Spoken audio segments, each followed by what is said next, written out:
আসসালামু আলাইকুম রহমতুল্লাহি আবরাকাতুহু। প্রিয় শিক্ষার্থীবৃন্দ, আজকে তোমাদের সাথে যে বিষয়টা নিয়ে আলোচনা করব সেটা হচ্ছে উৎপাদক বিশ্লেষণ। এটা আসলে ক্লাস 7 থেকে শুরু হয়েছে। তো অষ্টম শ্রেণীতে, নবম শ্রেণীতে, দশম শ্রেণীতে আছে এবং পরবর্তী ক্লাসগুলোতে গণিতের যে টপিক আছে, গণিতের যেই এগুলো আছে সেখানের মধ্যে এই উৎপাদক বিশ্লেষণ আছে। তো আজকে আমি তোমাদেরকে উৎপাদক বিশ্লেষণটা কি এবং কয় উপায়ে করা হয় এবং আমি শেষ উপায়টা নিয়ে তোমাদের সাথে আলোচনা করব। সেটা আসলে মূলত অনেক অঙ্কেই কাজে লাগে, শুধুমাত্র উৎপাদক বিশ্লেষণে না, এরকম অনেক অঙ্কেই যেটা দেখা যায় যে উৎপাদক বিশ্লেষণ করতে হয়। তো শুরু করব। দেখো, এখানে আপনার প্রথমত আমাদেরকে জানতে হবে আসলে উৎপাদক বিশ্লেষণটা কি। তো উৎপাদক বিশ্লেষণটা কি সেটা আমি এখানে সংজ্ঞা দিছি, দেখো এখান পর্যন্ত সংজ্ঞা আছে। তো উৎপাদক বিশ্লেষণ কাকে বলে? কোনো বীজগণিতীয় রাশিকে দুই বা ততোধিক রাশির গুণফল রূপে প্রকাশ করাকে উৎপাদকে বিশ্লেষণ বলে। তাহলে এখানে বুঝতে পারছো যে কোনো বীজগণিতীয় রাশি, অর্থাৎ কোনো বীজগণিতীয় রাশি যদি দেওয়া থাকে সেটাকে আমরা উৎপাদক বিশ্লেষণ করতে হবে। সেটাকে কিভাবে করতে হবে? দুই বা ততোধিক রাশির গুণফল রূপে প্রকাশ করতে হবে। মানে আমরা যে উত্তরটা তৈরি করতে হবে সেটা তৈরি করতে হবে দুই বা ততোধিক রাশির গুণফল রূপে আমাদেরকে থাকতে হবে। সেটা তৈরি করলে আমাদের উৎপাদক বিশ্লেষণ হবে। অর্থাৎ আমরা উৎপাদক বিশ্লেষণ কি সেটা বুঝতে হলে আমাদেরকে এই সংজ্ঞাটা আগে বুঝতে হবে ভালোভাবে। সংজ্ঞাটা যদি আমরা ভালোভাবে জানি তাহলে আমরা উৎপাদক বিশ্লেষণ করতে পারবো। তাহলে আমাদের উৎপাদক বিশ্লেষণ হচ্ছে কোনো বীজগণিতীয় রাশিকে দুই বা ততোধিক রাশির গুণফল রূপে প্রকাশ করবো আমরা। সেটা গুণফল রূপে থাকতে হবে, সেটার মাঝখানে কোনো প্লাস মাইনাস থাকতে হবে না।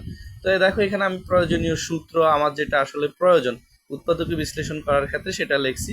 প্রথমে 1 নম্বরে লিখছি, দেখো, এ স্কোয়ার মাইনাস বি স্কোয়ার এ প্লাস বি হোল এ মাইনাস বি হোল। এটা আমাদেরকে এই উৎপাদক বিশ্লেষণের অঙ্কে লাগবে। এরপরে হচ্ছে 2 নম্বরে আমি লিখছি A cube plus B cube সমান হচ্ছে A plus B whole A square minus A B plus B square whole. এরপরে 3 নম্বরের এইটাই সূত্র, সেখানে মাইনাস একটা A cube minus B cube সমান A minus B whole A square plus A B plus B square whole. এই তিনটা সূত্রই এখানে বীজগণিতীয় রাশির সূত্র। বীজগণিতীয় উৎপাদক বিশ্লেষণ করতে হলে আমাদেরকে এই সূত্রগুলো কাজে লাগাতে হবে। এখানে একটা কথা বলে রাখি, সেটা হচ্ছে উৎপাদক বিশ্লেষণের ক্ষেত্রে কোনো অনুসিদ্ধান্তের অঙ্ক কাজে, অনুসিদ্ধান্তের সূত্র কাজে লাগবে না, অনুসিদ্ধান্ত লাগবে না, এখানে অনুসিদ্ধান্ত লাগবে না, সেটা তোমাদেরকে বুঝতে হবে। এবার আসো আমরা এখানে, আমি দেখো এখানে উপায় লিখছি যে কয়টা উপায়ে এই উৎপাদক বিশ্লেষণটা করা হয়। এটা দেখো ভালোভাবে যে কয়টা উপায়ে করা হয়। এখানে দেখো উপায় লেখা আছে, উপায়। তো কমন নিতে হবে, প্রথমত কমন যায় কিনা উৎপাদক বিশ্লেষণের ক্ষেত্রে প্রথমে দেখতে হবে কমন যায় কিনা। এরপরে সূত্র করা যায় কিনা, সূত্র করা যায় কিনা সেটা দেখতে হবে। তারপরে মিডল টার্ম করা যায় কিনা সেটা দেখতে হবে। মিডল টার্মের অন্য নাম হচ্ছে মিডল ফ্যাক্টর মানে মাঝখানেরটারে ভাঙাবো। তো আমি এইখানে মিডল টার্ম নিয়ে তোমাদের সাথে আলোচনা করবো। মিডল টার্ম এটা মোস্ট ইম্পর্টেন্ট। এটা অনেকগুলো অঙ্কেতেই, শুধুমাত্র উৎপাদকে বিশ্লেষণেই কাজে লাগে না, অনেক অঙ্কেই এই মিডল টার্ম করতে বলে। আমরা এই মিডল টার্ম বা মিডল ফ্যাক্টর নিয়ে এখানে আলোচনা করব, বিস্তারিত আলোচনা করব মিডল টার্ম মানে কি? তোমার মিডল মানে মাঝখান, টার্ম মানে ভাঙানো। তাহলে মাঝখানকে ভাঙাতে হবে, এই 15কে ভাঙাতে হবে। তো এই অঙ্কটা উদাহরণ 4, এই অঙ্কটা আমি নিছি তোমার অষ্টম শ্রেণীর উৎপাদকে বিশ্লেষণের অধ্যায় 4-3 থেকে এই উদাহরণ 4 নম্বর অঙ্কটা নিয়ে আমি তোমাদেরকে এখানে বোঝানোর চেষ্টা করছি। আমার এই যে উৎপাদক বিশ্লেষণের এই মিডল টার্মের এই অঙ্কটা বোঝানোর মধ্য দিয়ে তোমরা কিন্তু অন্যান্য মিডল টার্মের যে অঙ্কগুলো আছে সেগুলো অনায়াসে সুন্দরভাবে করতে পারবে ইনশাল্লাহ।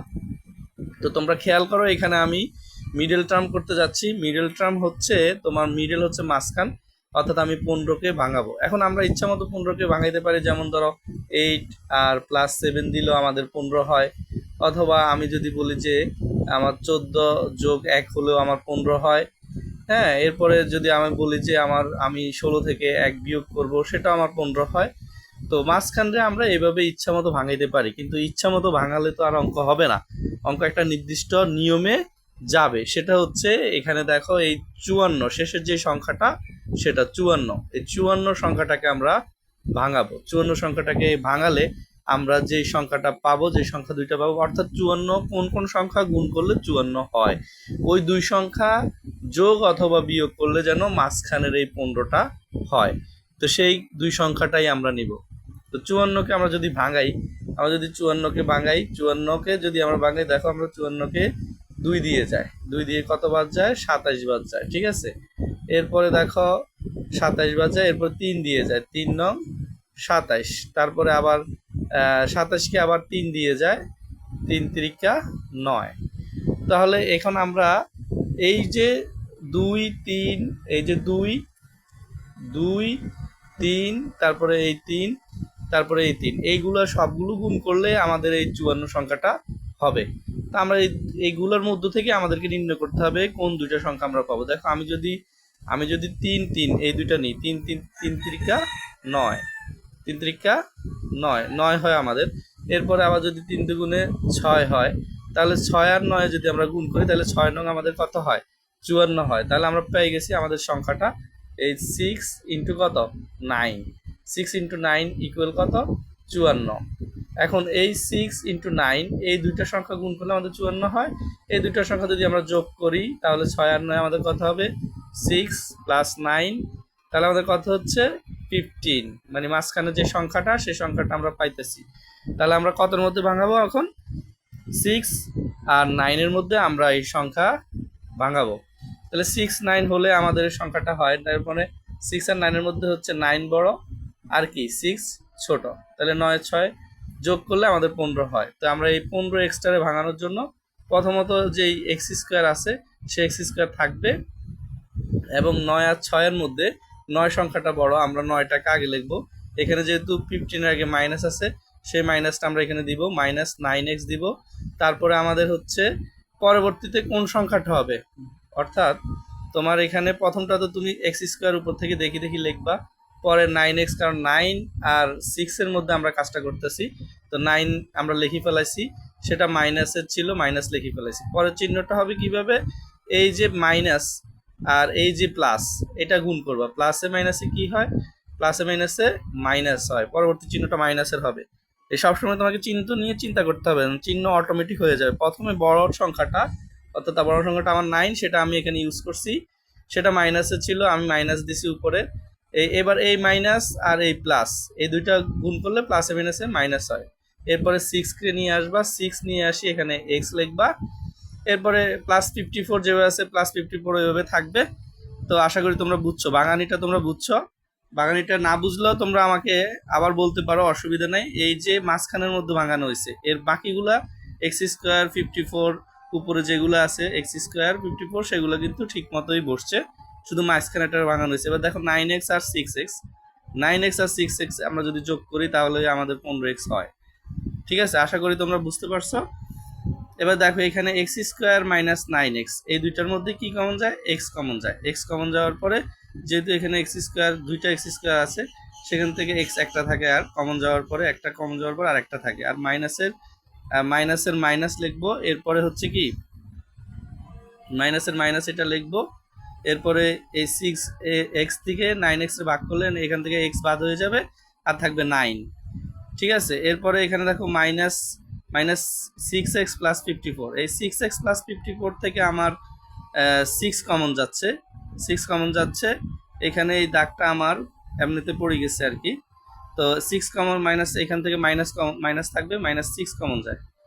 -6 কমন যাওয়ার পরে তোমার থাকে আর কি, -6 কমন যাওয়ার পরে থাকে, এই জিনিসটা আরো ভালো করে দেখো, এখানে -6 কমন যাওয়ার পরে কি থাকে,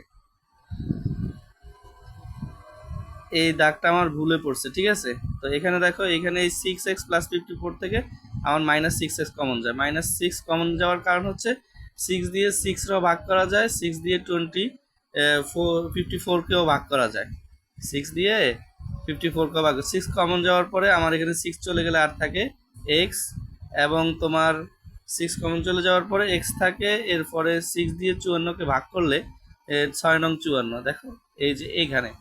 তো উৎপাদকের বিশ্লেষণের ক্ষেত্রে মাথায় রাখতে হবে এক্স মাইনাস 6, এই যে এটা আর এটা একই হতে হবে। যদি এটা একই না হয় তাহলে তোমার বুঝতে হবে যে এখানে তোমার মধ্যে ভুল আছে, তোমার অঙ্কে ভুল আছে। তো 6 - 9 এই দুইটা থেকে তুমি একটা নিবা, নেওয়ার পরে এই দুইটা যখন কমন চলে যাবে, এই দুইটা কমন চলে গেলে আর থাকে 6x আর -6, তো x আর -6 একটা ব্র্যাকেটে বসাই দিবা। ঠিক আছে, এইভাবে করবা। এখানে আরো অনেকগুলো তোমরা এরকম যে মিডল টার্মগুলো আছে সেগুলো বাসায় করবা। এরপর যে জটিলগুলো হবে সেখানের জন্য আমি একটা ক্লাস দিব, সেই জটিলগুলো নিয়ে আলোচনা করা হবে। ইনশাআল্লাহ তোমরা এখানে মিডল টার্মে আর তোমাদের কোনো সমস্যা থাকবে না। আশা করি তোমরা বুঝতে পারছো। আসসালামু আলাইকুম আ রহমতুল্লাহ।